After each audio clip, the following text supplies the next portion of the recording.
Hey everybody, welcome to the High Quality Fun podcast. Today I have Bethany on. Go figure, I went to college with her, just like everybody else I've had on the show. We both went to Michigan Tech, and we're going to be talking about competitive bike racing today. I see her stuff all the time on Instagram, and it seems to be everywhere, racing almost every weekend. And just talking with her a little bit in this intro, I've already learned a lot. So I'm excited to dive into this and share a little bit about some of the stuff that she's done. Bethany, how are you doing today? Good. How are you? I'm doing great. I'm excited to get into this. You're doing something that I didn't even know half existed, I feel like.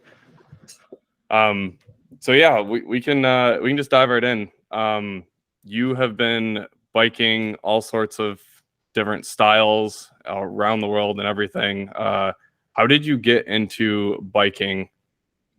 I got into biking when I was maybe like 8 or 9, something like that. I used to tandem mountain bike race with my dad when I was younger. There was a few series in Michigan. There was a time trial and then a championship point series. So I did that when I was younger. And then I regrettably did not get into mountain biking when I was at Tech. But I got back into it when I graduated, and as like a way to try to get to meet people, because I moved to a city that I didn't know anybody. So I was like, oh, I'll join a group ride or something. And so consequently enough, I found my people. So I got back into it and really got just dived right in. So I also did not ride. I think I went twice. We rented the mountain bikes up at our college, and they actually had a ton of mountain biking trails up there. It was a blast, but I kind of wish I had a bike up there and got more into it up there because of all the trails that they did have. But I also wasn't up there a lot in the summers. I've been up there since, and I've raced Copper Harbor, and I've camped up there and ridden a lot up there. So it's kind of cool to like see it now and like actually be able to like ride it on some decent equipment. But yeah, I had a bike at while we were there, but I got in a bad accident my junior year and face planted pretty bad. So then we were just resorted to walking. You broke the bike or broke your face? I broke my face. I might remember that. I feel like you came through the house one day and you were all beat up. Yeah, we had an event that evening too. I was like, I'm gonna sit this one out, guys. I may remember that. That's funny. I feel the same way about snowboarding too, because up there we had a snowboarding hill, but we also it was meh, and then we had Mount Bohemia a little farther north, and that was just amazing. We're actually going to go this winter. We just bought our season passes. Oh, nice. We try to go every year. It's fantastic, but I did not know about that or never went in college, and I kind of regret that. Yeah. So just to start off and kind of give the audience a sense of everything, it seems like you've traveled quite a bit with biking. So maybe you can kind of tell us about some of the different events and different locations that you've taken this. So we, in the last few years, 4 or 5 years, we've gone to Colorado a couple times, one for Steamboat Gravel or SBT Gravel in Steamboat Springs. And then we've gone to Leadville a couple times. My fiance's raced that race, which is a pretty famous race in the mountain biking world. And then this last year we went out to Wyoming and South Dakota. And then we've also been to Kentucky and North Carolina, and then even down to Florida. That's a lot. And then you were also saying you mentioned mountain biking, gravel racing. I know you post a lot of road biking. What are the different types of events that you're doing when you're traveling to each of these locations? So we do road racing, mountain biking, and like you said, gravel. So Steamboat Springs was gravel. Our Wyoming trip was gravel. We've gone to Wisconsin a few times for some crit series and some omniums and such, and then a little bit in St. Louis for some road racing as well. Is gravel just road biking on rougher terrain? Is it a hybrid between Kind mountain of, biking and road racing? kind of like, so if you think about the bikes, a road bike is like very stiff, and if you move just a little bit, you twitch a little bit, it responds right away. Mountain biking, if you move a little bit, it's got some forgiveness to it, so it doesn't respond quite as quickly.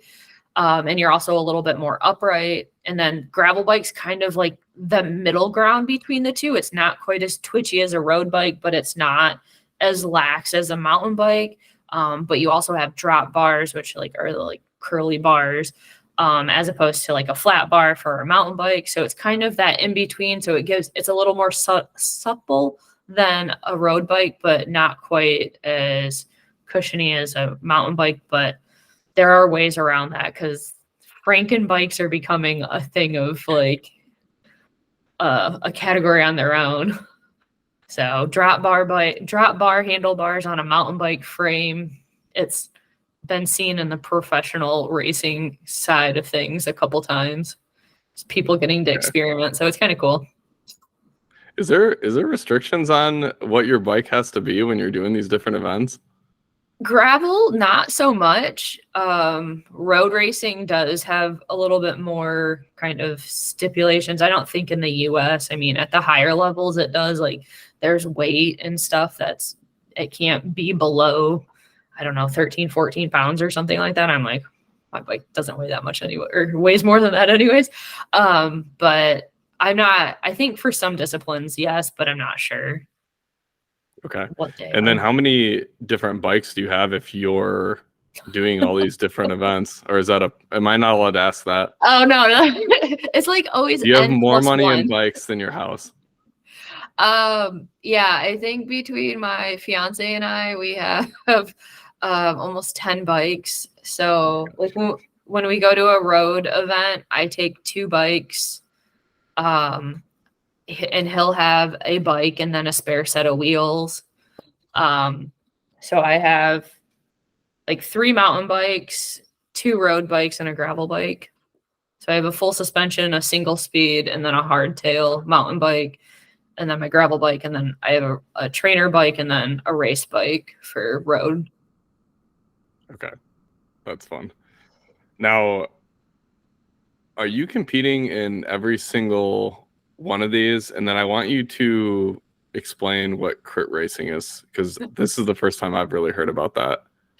I'm not so my fiance and I have different likes in regards to racing. So some of the ridiculously long stuff, like he says his threshold is 8 hours of racing, and I'm just like, I'm here for whatever. Like an hour, 15 hours, 22 hours, like I'm here for all of it. So I'll do the shorter things in regards to road racing, and then some of the longer events. And then when it comes to crit racing, those are, as you go up through the categories, the time gets longer, so it's time based, and then they wait 2 or 3 laps before they tell you how many laps you're going to do, until like if you're racing for an hour, they'll give you 2-3 laps to determine how many more laps you have to do to like meet just shy of that hour. So it could be anywhere from 50 laps to 45 or 30, but there's a lap counter at the start finish. So you start, sorry, I have cats and they're fighting. No I'm like, oh, I hope you don't hear that. So you start the race, and it's very much, they try to get the crowd involved as well with crit racing, which is why, like, as a community event, it's pretty cool because, like, you see the racers every lap. And they also do things called preems, which sometimes they're money, or they could, if it's a series, then it could be points. So it gets the people racing to want to like go towards these things, or like kind of break up the field, or just like pump it up a little bit more. So like one of the races in Wisconsin, like one of their preems was like $1,500. Like nothing motivates you more than like money at that point. And I mean, I've recouped a lot of my entry fees by just going and racing for the preems and just going for the sprint money. Because I'm just like, I'm racing alone. I don't have a team. Like, I'm just going to go grab money if I'm traveling here just to get it. And then you just kind of, it's like Grand Prix style racing on a 4-corner crit, or sometimes they're in some fun neighborhoods and come up with some interesting courses, or they put a really steep hill in there, and that always is fun. But so it's pretty much just it's lap racing, right? And the shape of the course can be whatever. As silly as it is, I'm thinking of like F1 racing. Yeah, it's about like, I want to say a 6/10 of a mile to about 1.2 miles long is like the distance of one lap. So once you start getting above a mile, then it kind of becomes more of a circuit as opposed to a crit. And then it's like more flowy in sorts. So like they'll race on like Autobahn down in South Chicago. So that's an actual like race car racetrack. And then over here Wednesday nights is in Gingerman. They do it on a racetrack there. And then down in Waterford also has like a car racetrack. And then M1 Concourse, like they'll do crits on those. They're closed courses, but they'll do crits at those places too. So it's kind of cool in a different aspect. Okay. Is there anything that is worth sharing about? Well, let me say this. So I've only done one. I wouldn't even say competitive. I've only done one race, and that was Zootomac. And what this is for the listeners, it's like a 51-mile road bike race, and 51 miles is not that much. I mean, you see overweight dads hopping on their $200 Walmart bike, riding with the family to do this 51 miles, and I think it takes like, I don't know, people take 4 or 5 hours to do it. It's very, very casual. When we did it, I mean, we were trying to get a workout out of it, and it was very fun. But that's the extent of races that I have. So everything that you're telling me is new territory. Is there anything worth sharing or worth knowing about these mountain bike races or gravel or road races that you're doing? Nutrition is key. Mindset is key. Like I guess people, just the length of the events, or like how many miles are you doing for each of them? 200. I think the furthest I've gone is 210 miles, and then like all the way. I think the shortest is like, for the like longer stuff would probably be like 100 miles. Okay. So like if you're looking at the longer distance stuff. Okay. No, that's good to know.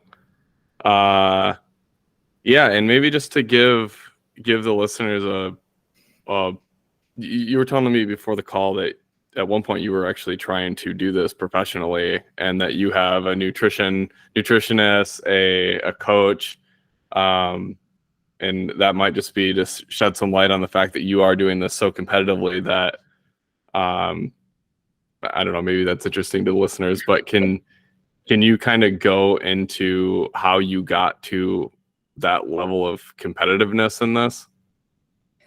Yeah. So right before COVID, like 2019, I was really kind of getting back into like getting competitive, and Michigan has a gravel race series. And so I really kind of dove into that. And then as I was like always somewhere on the podium, never like actually winning. I'm not much of a hill climber, so I'd always just like die on the hills, but I have grit and I wouldn't give up. So I just always keep showing up, and like consistency is key in anything. So over the years, like my power on the bike has just significantly increased as I've worked with my coach and trained tailored train towards the events that I'm like picking as my key events. Like we've been able to kind of target some good strategy there. So with that being said, we just kind of, sorry, I forgot the question. No, I was just sorry. It's been a long day. I was like, oh yeah. And then I forgot. So I'm so sorry. The question was, I was just asking how you got into the competitive scene, like what that journey was like. Sorry. I just like, whew. Yeah, so we started with the gravel race series and then kind of like transitioned into road racing because of my fiance, and then was really good at it because coming from mountain biking, I have really good cornering skills and kind of we can ride through it. And so as I was getting into crit racing, I noticed that I could gap the field in the corners where everybody else kind of struggles, because coming off of COVID, everybody had a smart trainer and they're indoor training, but they don't have the skills. So as I realized that I had good cornering skills and I had good power, that I was like, I could be good at this. So then it just kind of became getting the points to go through the USA cycling category rank in order to get high enough to kind of get noticed. And the women's field isn't huge, so you show up and you get a notable result, like they're going to know who you are, and you do it again and again, like it doesn't go unnoticed. So then it was kind of like last year, 2022, I was like showed up to out of state races and did pretty good, and like I said, cleaned up with some money. So I was like, let's target it next year. Like, let's get our Cat 2 license and like, let's actually go after this. And so that's what the spring started out, super hot and heavy, traveling, trying to chase points, trying to get that license upgrade. And you were telling me about this a little bit, but there's several different, or what, you start as Cat 5 and you travel around and enter all these races to try to reduce that down to, I assume Cat 1 is the best, but you were aiming for Cat 2 to be just below professional. Yeah, so once you get up to like Cat 2, Cat 1, it just like it gets harder to get more points because the professional, like now you're racing with the professional fields. So the fields are slightly bigger because now you have incentivized racers or like people that are on teams. So to get notable results is a little bit harder. So getting a Cat 2 means that you can at least get up and race with the professional racers and kind of like see how you stack up with them and kind of try your hand at that. So like the skill level elevates significantly. So it's like kind of a little fish in a big pond-esque, but it's definitely makes it a lot more exciting because the women know what they're doing and they've been doing it for years. And I guess, have you ever tried to go professional with all this? Not quite. I've always like kind of had it as like just an adjacent lofty dream of like, I want to do this. And we definitely were on that trajectory last year, but then some of my friends are like, we want to do the long stuff again. And like, I was like, okay, well, if I'm going to do this, like, I'm going to win. Like, that's what my goals was to like go after some of the ultra distance, like win the event for the women. And so we are trying to handle both events, like an hour-long intensity and then 200 miles at 13 hours, 15 hours, whatever that is. And at some point there's a breaking point and it doesn't work. So we ended up abandoning ship on the crit racing and then went to the ultras. Okay. Yes, this is all great. This is all great context.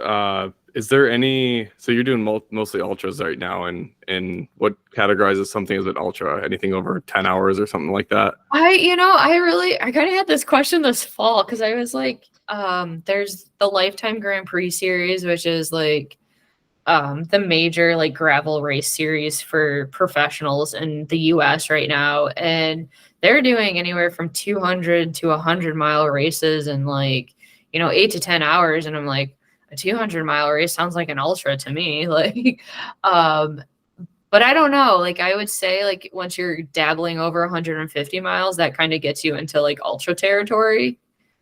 But I'm not really sure what the powers that be would call. Yeah.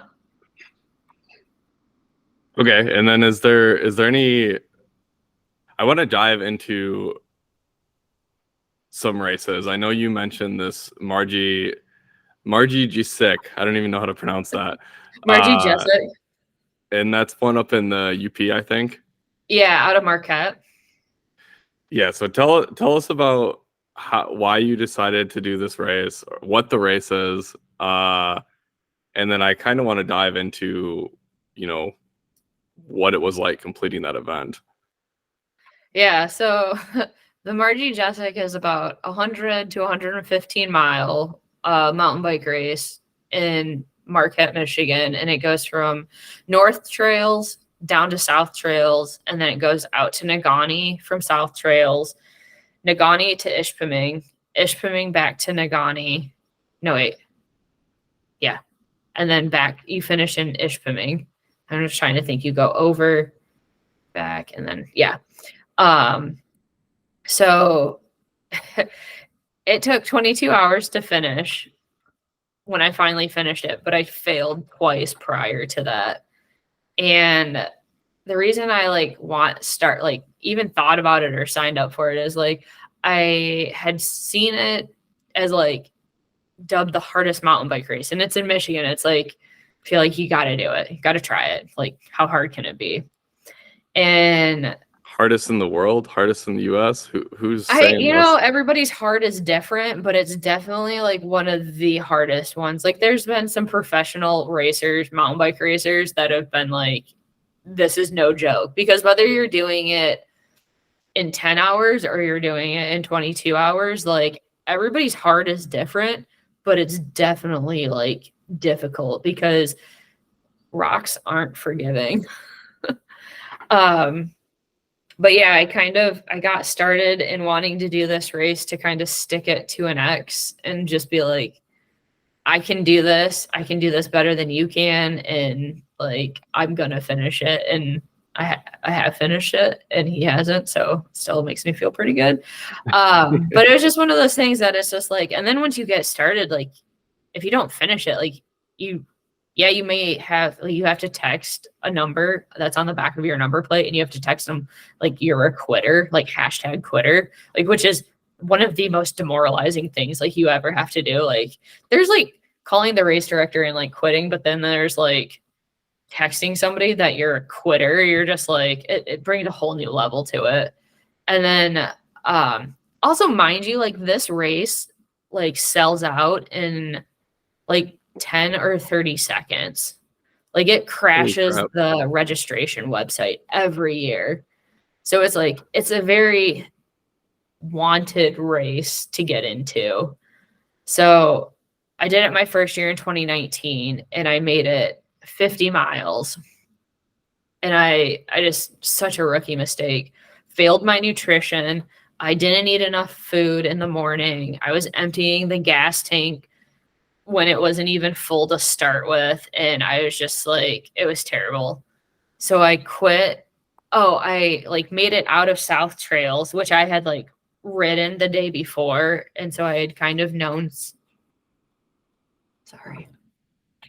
So I had kind of known some of the trails a little bit. And so I got, it's called like a goat trail. So it's like cut into the side of a hill, and you're riding along, and I just like fell over and like into a bunch of rocks. My bike went further down the hill than I did. And I was just like, I'm done. I called it was my fiance, but he was my boyfriend at the time. And I called him, and I was just crying. I was just like, I can't do this. And he's like, it's fine if you have to quit. I was like, okay. And then like, after like it sets in, like all the pain and the bruises, and you see everything, and you're just like, that really hurts. Like, and I'm in a lot of pain. But I was just like, it was the right decision, but you still have this shame feeling of like, I could have done it, but it's like, could I have? So then signed up for 2020, and then that didn't happen. So my did that one actually just get canceled then? It did. I believe so. Okay. Yep. So then they sent out like postcards, and like, so like part of the premise of the race is you have to get tokens along the course. And you were not officially considered a finisher unless you present all your tokens at the finish. And if you don't have them, then you like get a DNF, like you get disqualified. So it's like, there's different aspects to the race too. And like, that's one of the things is like, you have to be able to like, make sure you don't lose them. So we got a token in 2020 of like, find your limits or something like that. So then 2021 comes around and I like ate a huge breakfast. I was like, I'm not doing this again. I'm going to eat all the oatmeal. Like, we're going to get through this. And there's prominent like points on the route. So it's like mile 50 is South Trails, 65 you get to Jackson Mine Park in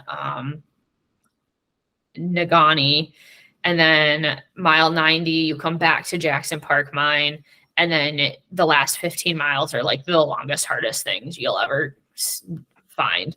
And so like those are like kind of the most notorious of like, if you make it to these points, like you're good.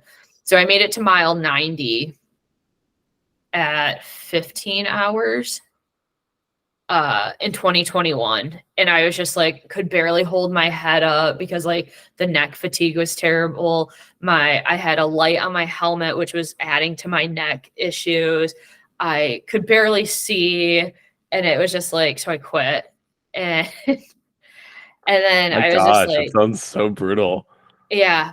And then I was like, third time's the charm, third year. And one of my friends, and I swear he knew, but one of my friends, the owner of the bike shop that I race for, amazing friend of mine, he's like, I'm going to help you finish. And I was like, are you sure? Like, we're getting into like, the beginning of August is transfer season. Like you can transfer in or transfer out to get a registration.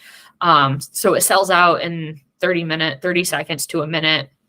And then once it like, as life happens and you get closer to the event, so registration opened October 13th and the event is next September.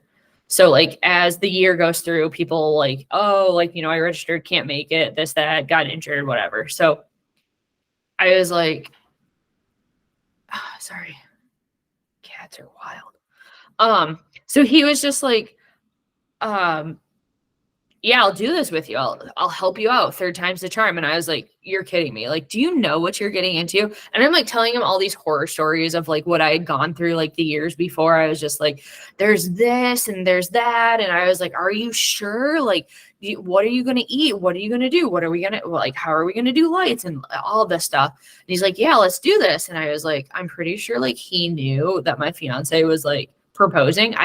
He says to this day that he had no idea, but I'm just like, I had a feeling that like he knew something was happening, which is why I had to get to the finish. And I was just like this is weird. And I asked him when we were like in the midst of the dark, I was like, is Jeff proposing to me? And he's just like, I don't know. I was just like, I just wanted to think about anything else other than like being miserable right now. So just like give me something. And he's just like, he hasn't said anything to me. And I was like, okay. So before we even get to the finish, we start off and he's like having a blast. It rained the night before and my friend is just like having a blast. And I'm like, I'm dying. The rocks are slippery. Like my bike is slipping around. Like I'm super timid because like I don't want to slide off on some rocks, let alone walking. Like I just no. So I was just like, can I ride in front of you? And he's like, yeah. And he could tell I was kind of like having a moment. And I was just like, so I rode in front of him and like, cause I paced, like he was pacing us. So then I was like, I'm pacing us for a while and we're just going to go at my rate. So then we get into South Trails and kind of refuel. So like, I'm not sure how familiar you are with like Marquette area, but like Rippling River and Mount Marquette there is okay. South Trails, the trailhead. So we leave there and there's a gnarly like rock, like descent. And we walk down it. Cause like the motto for the day was just like better safe than sorry. Like, you know, better take it easy. Cause you don't want to like try to like think you can make a feature or something and then like you end up just like crashing. And then we get down the descent and just a little while later I just see him flip over his handlebars and lands on his back, cracks his helmet, loses his bike computer, and like we're 9 miles from like seeing my family again, so like seeing my parents and my fiance. And I was just like, he collects himself and I was like, I just remember watching it and it's like sharp rocks and I was just like, holy cow. And it was just wild. And he gets up, kind of shakes it off and he's just like, oh, I cracked my helmet. No, I think he had realized he cracked his helmet, and then kind of was just like, okay, well, he had another helmet at the vehicle, so we made it back to there, but like he was just in so much pain, and like kind of hindsight afterwards, we're like, I'm pretty sure you had a concussion. Because like the emotional toll after that, it was just like a roller coaster of like super highs and lows. Like, I mean, the event regardless was going to give us highs and lows, but it was just like they were like more exaggerated. And so we get You back to rode, my, you were, you rode your vehicle. Does that mean that someone's just kind of driving along to yeah, so we resupply had you and stuff? And yep. So the first year I did it, some friends of mine had done the race, and they're like, there are these checkpoints. Like, well, there's not checkpoints, but like there's these points of intersection. And so I had a Garmin, I made a Garmin map, and then I put like points where my fiance and parents could go to. And like, you can see us here. We need aid here, like food and nutrition here, and kind of like map this all out. So they had like points of which to meet us at. But like the one from Marquette Mountain, like you go around the campground in Marquette Mountain. So it was like 10 miles, which like on a good day would probably be like about an hour or so around there. But it took us, I think, almost 2 hours to get around there because he had to backtrack to go get his bike computer because he realized he lost that. And then oh like, my gosh. yeah. And then we waited for some friends that were behind us for some ibuprofen because he was just in so much pain. And then we got to my parents, and he just fell apart and was like, but he's like, no, he's like, I just need some time, and then we'll keep going. Like we'll just keep at this. And I'm like, okay.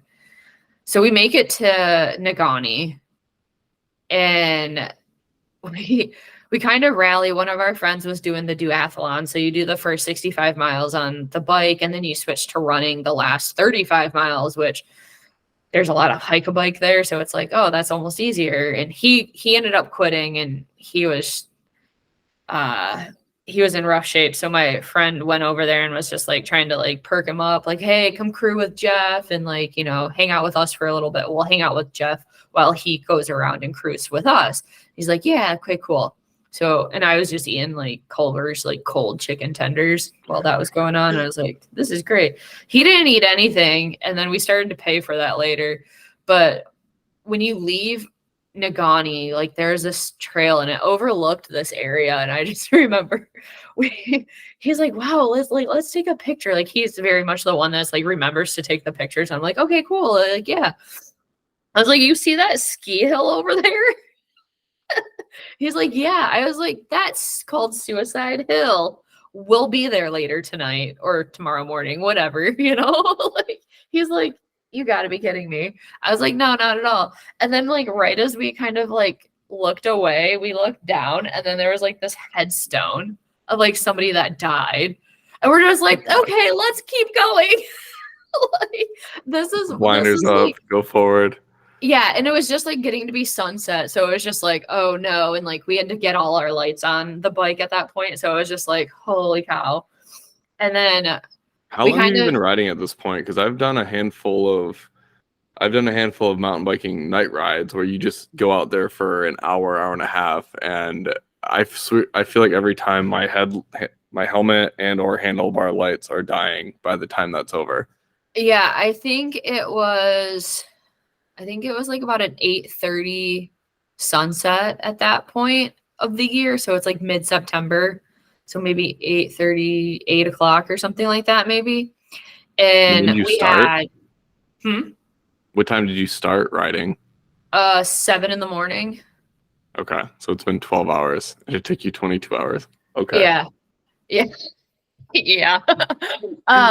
So he got us, and he knew I was afraid of the dark. So yeah, that doesn't help things. Like, so I'm like scared of the dark. Like look forward, because like when you're out biking and with lights, like you look backwards, it's just dark. It's scary. So I'm just like, he knew I was afraid of lights. So we had 2 handlebar lights and then a light that had a battery pack for our helmet. So then the battery pack was in our like camel packs.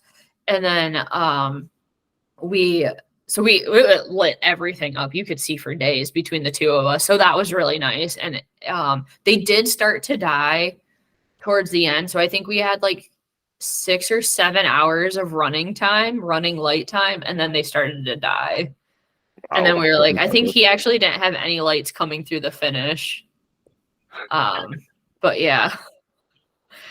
So we had a pretty good time from the time we went from Negaunee back to Negaunee. And then we started, I messed up the checkpoints at the end. So once we left Negaunee at like mile 90, the next time we saw my fiance or boyfriend at that time was 3 miles, which took us a half an hour or an hour or something. Like, it was just ridiculous. It took us so long.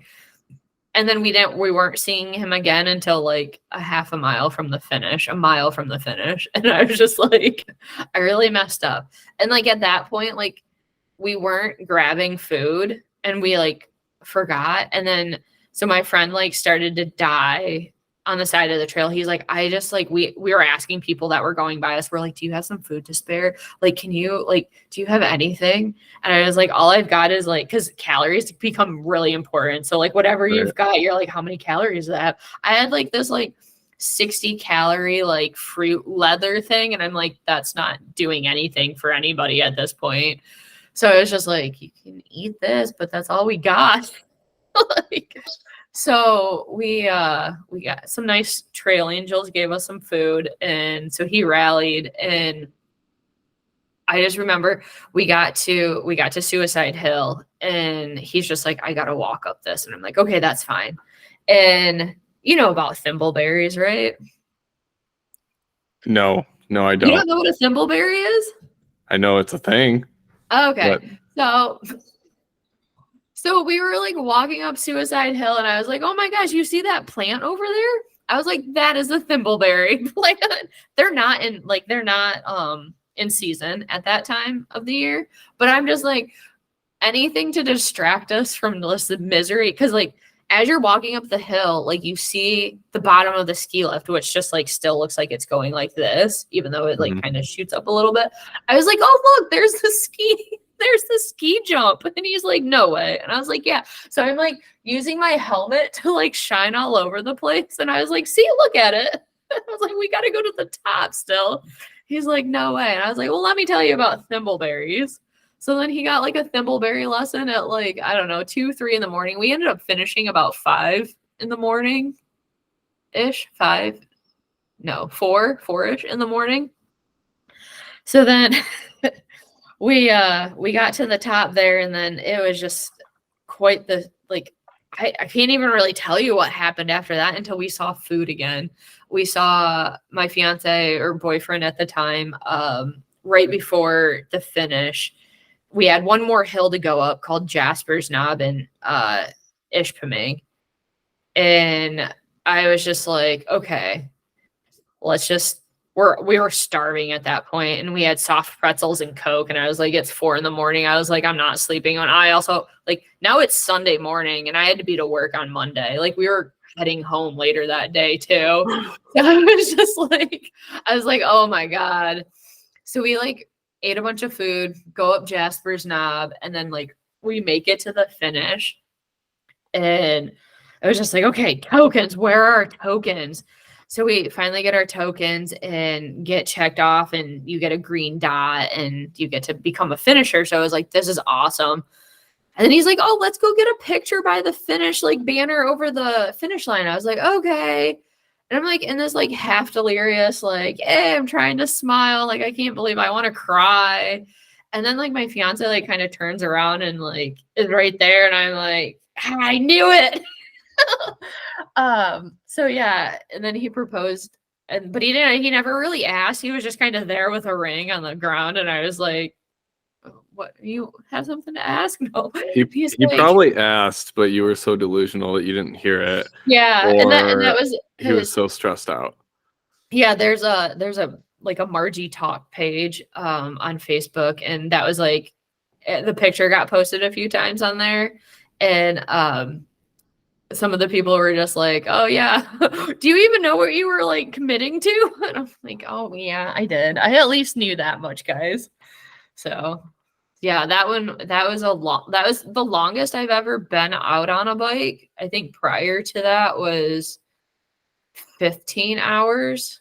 And very much in my like naive training. So in 2019, I didn't have a coach. And I was like, I'm just going to do these long races. And that's how like I'm going to train for Marji. And it was just like the longest race I'd done at that point was 15 hours. And I like didn't even make it 8 hours into Marji that year. And then I was just like, oh no, like I don't know what I'm doing at all. I don't know how to like eat, nutrition, any of that stuff. So then I kind of like, you start diving into those little holes of like, okay, if I do this, then I'll get better at this. And then like, that's kind of like how the whole thing has just like evolved, is like just a weird evolution of just trying to like get better at getting older, I guess. So that's kind of like a fun way to stay active, to like not necessarily like become my parents, I guess is like a gentle way of saying that, but just enjoying the process and kind of everything that goes into it. That's nuts. I kind of want to pry on that race a little bit, but one story came to mind while you were telling it about how he busted his helmet. I was snowmobiling up at Tech one time, and I was out with Tim. I don't know if you remember Tim. Mm-hmm. Yeah. But I had this just $500 snowmobile that I bought when I knew I was going up there, and I beat the hell out of it. And there was just so many trails because it's in that snow belt. Yeah. College. And there was one point where we were going kind of up these hills, down these hills, up these hills, down these hills. And, we're ripping over the top and ripping down to the bottom.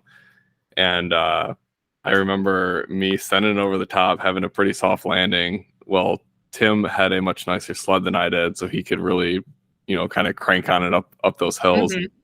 And he jumps over the hills and pretty much lands in the valley of the hill. Oof. And so his sled stops right where he lands, and his head bounces off the handlebars. And I don't know if, I think I had to turn around because I was ahead of him, or yeah. So anyways, I get back to him and I'm like, what happened, man? It's like, oh yeah, I bounced off the handlebars. And he took his helmet off, and the whole thing had a giant crack in it. And wow. I was immediately at the time, because I was a broke college student, I was thinking, oh my God, I just bought this helmet and it cost me $200 to $250. I would be so pissed if that happened to me, because all I thing about is money at the time. And he said to me, he's like, well, that's what it's made for, and it probably, saved my life or something. Oh, and, for sure. I don't know. Him saying that kind of stuck with me, because he's absolutely right. Oh yeah. And he was crazy enough. He's like, all right, well, town's up here. I'm just gonna hop on the trail. I'm gonna ride back into town with my broken helmet, buy a new one, and I'll meet you guys back out here. And he did. He like located us, and we rode for the rest of the night. But I don't know. That just cracked me up. Yeah, it's definitely like, I've crashed a few times in like crit racing, and it's definitely like one of the things that like you kind of like you check, like, because I don't know, I close my eyes when I crash because I'm just like, tuck and roll, close my eyes, tuck and roll. And that's like one of the things like is like you check your helmet just to see does it have scratches on it, like whatever is going on. And one of the crit races I did, not to like divert from Marji, but like one of the crit races I did, I ended up going to the ER right afterwards because I flew over the handlebars. And I remember when I was there, I was telling them what happened, and I got categorized as a trauma. So it was like a level 2 trauma or something. And I remember sitting there, and I was like, I felt pretty okay. I just like impaled my side with my elbow as I like tucked and rolled. So I was like having a hard time breathing, and I was just like, I don't know what happened. I was trying, like, it took a little bit to like kind of like piece everything together. I saw some videos of the like crash, and I was like, oh, like I didn't hit my head, but I definitely like pushed off of the cement and like tucked and rolled, and it just impaled my arm against my side. And But like, I just remember being there and they're like, yeah, because you went over your handlebars on your bike, you're categorized as like a trauma. And I was just like, okay, I think this is a little extreme. Like, we're going a little too far here, but like, okay, I get it. Like, but it was just one of those things that I was just like, kind of puts in perspective, like crashing and like just making sure you're okay. I know myself when that happens to me, when I have any fall, I'm so timid and it just takes me forever to forget about that. I mean, I feel like kids, right? They're invincible because they don't have any experiences to hold Yeah. them back for anything. Oh my gosh.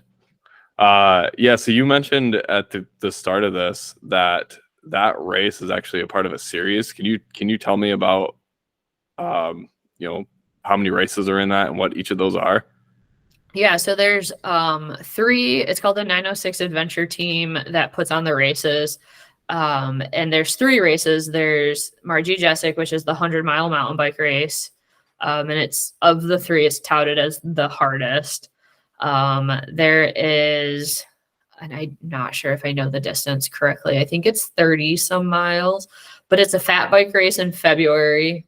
And that one's interesting because you never know what the weather is going to be like. And especially in Marquette, like most people are driving in to it. So they're like coming from Minnesota, lower Michigan. They have no idea. Like, you're going to sign up and it is what it is when you get up there. So we did that one this last February.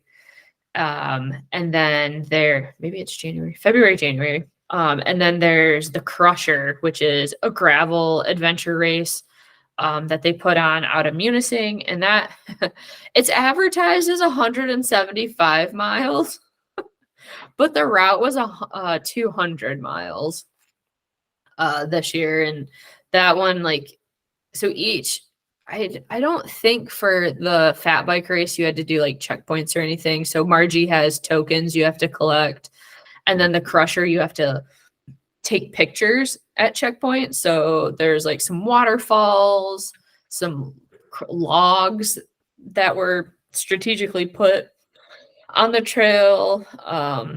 Lake Inland, the like sculpture park there, along 28 between Munising and Marquette. That, like, you come into the backside of that, so like you have to get pictures for that one in order to be considered a finisher. And then if you do all 3 of them, then you get to be part of like the Hall of Pain.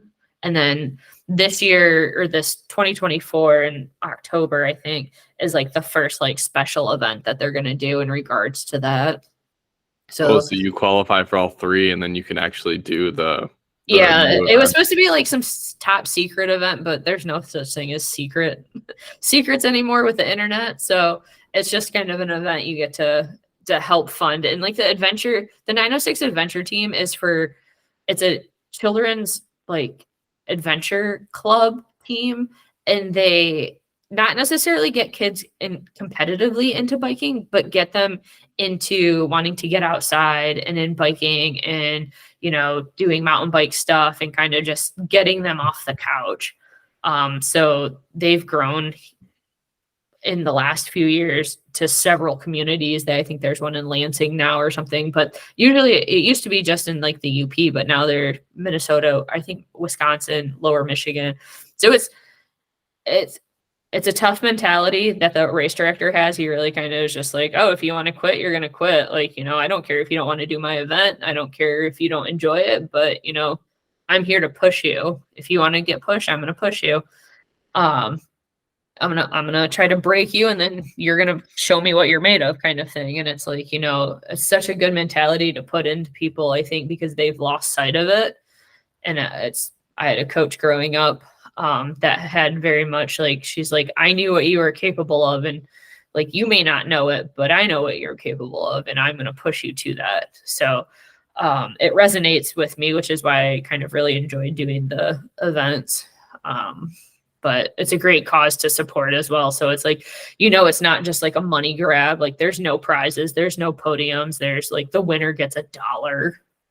So it's not like it's nothing like super like, oh my God, but it's definitely one of those things that is like, if people like, we showed up to the lacrosse Omnium road race. our host family was like, I was wearing a Marji Gesick shirt, and he's like, "You did Marji?" And I was like, "Yes." You know about this? Like, we're in Wisconsin, we're like on the Minnesota border. And he's like, "Yeah, I've done it like 2 or 3 times." And I was like, "You're my hero." I haven't, no, I had finished it. I was like, I just finished it for the first time. So it's got a reputation. Man, I'd never heard of it, but that's wild. I like that it's in Michigan too. Yeah. Michigan has some pretty solid mountain biking throughout all of the state, but I don't know. We went out to Arizona, and they're kind of not Arizona, Arkansas. They're Oh kind yeah, of a did you go to mountain bike Bentonville? mecca. Yeah, we did actually.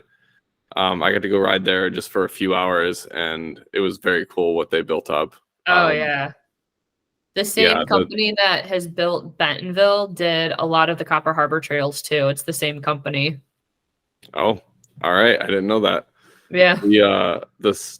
We recorded with my buddy who lives out there now, and he took me mountain biking out there. So I'll just share this one with him. Yeah. If you get a chance, just check out Marji Gesick's website and watch their YouTube video that they have embedded. It's pretty cool. Kind of gets you pumped up, and you're like, I want to do this, but then you're just like, just kidding. That's what talking to everyone in this show has done. Like, you're telling me about it. It's like, that sounds awesome, but I'd get my ass kicked. Yeah, it's one of those things that it's like, I did it and I finished it, and I was like, now we're like looking to go give back, because we call in the community, it's called Trail Angels. So there's people from the community, from Marquette community, the bike community, that just show up, and they had just random aid stations. Like there was one, it was a grilled cheese station just in the random like snowmobile trail between South Trails and Ishpeming or Nagani. And I'm just like, it's the best thing ever. Or like, you just like, people are along there and they're like, what do you need? Do you need anything? You need help? You need candy? You need this, that, or the other thing? And they just have everything. And you're just like, oh my God. Like, so it's one of those things that I was like, next year I'm going to do the 50 mile. So like the shorter one, and then like go back, and I have some friends doing the event and like crew for them, and just kind of give back to the other participants as well. Cause it's such a great event. I love that. You said that they only give away $1 to the winner. Yeah. Which I mean, that alone tells you that people are literally doing it to just kind of, buy the T-shirt, tell everyone they've done it. It's a huge accomplishment.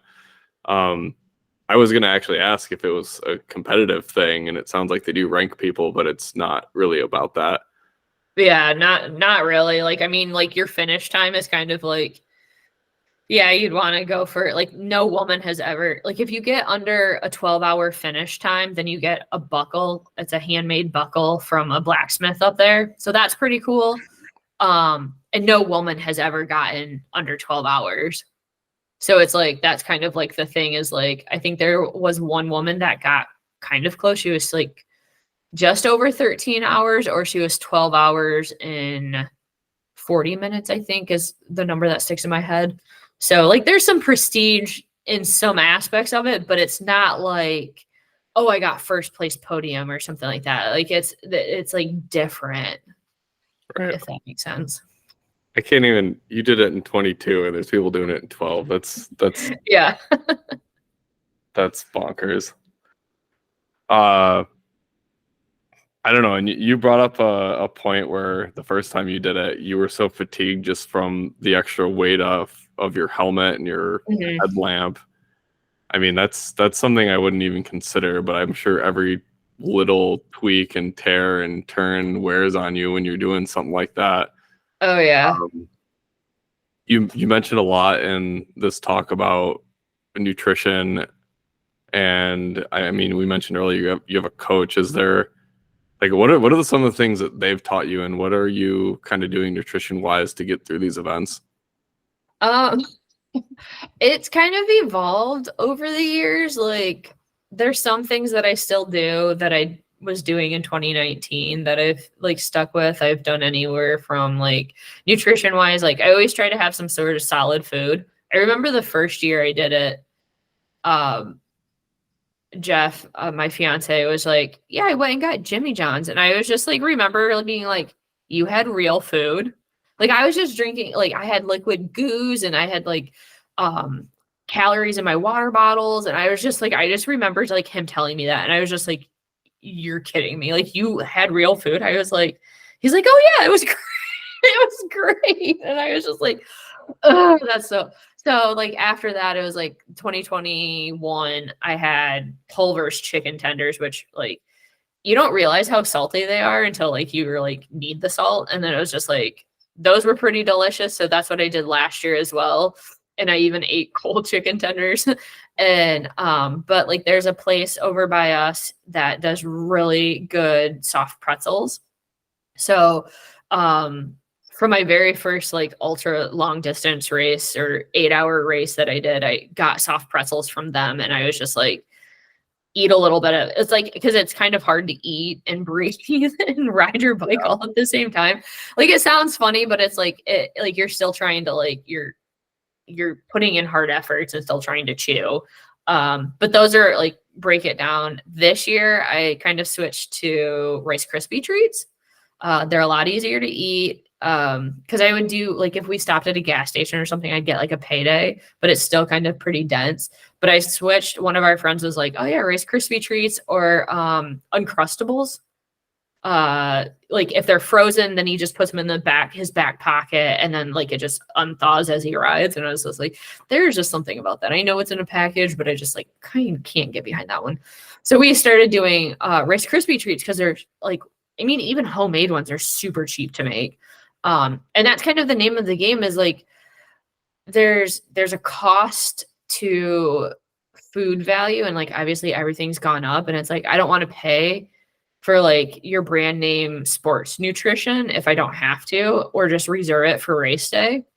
So, but you're still going out and doing like 4, 5, 6 hour trainer rides, like training rides on the weekends, whether it's the summer or like the winter, doing 3 hours or so. So, like, you still have to fuel for those rides. So, it's like, okay, liquid nutrition we'll pay for year round from one of the teams that I'm on. And then, like, in regards to like training rides, long distance and stuff, we'll try to like, we do like fig bars and stuff like that.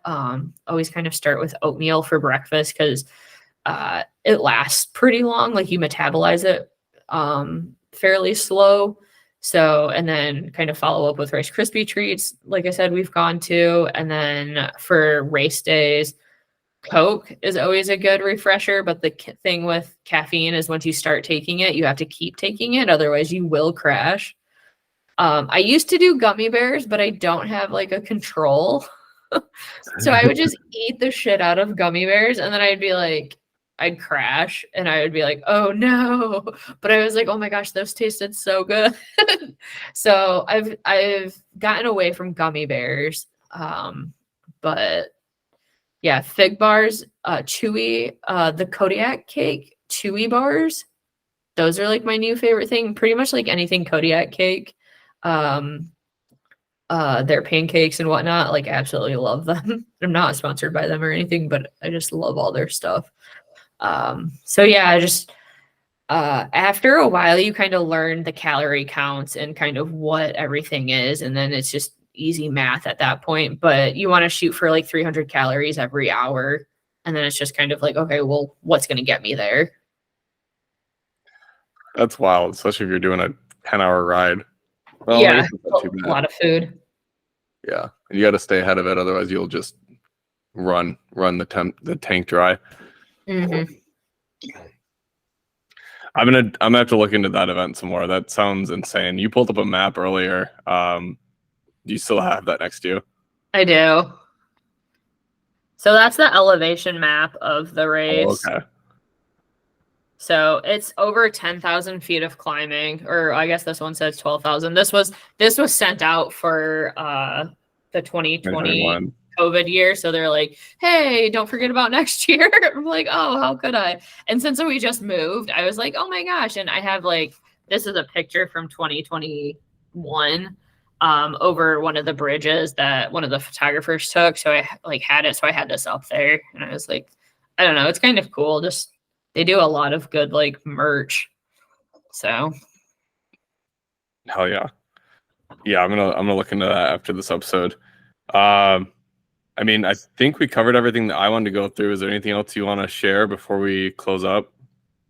Bike racing is fun.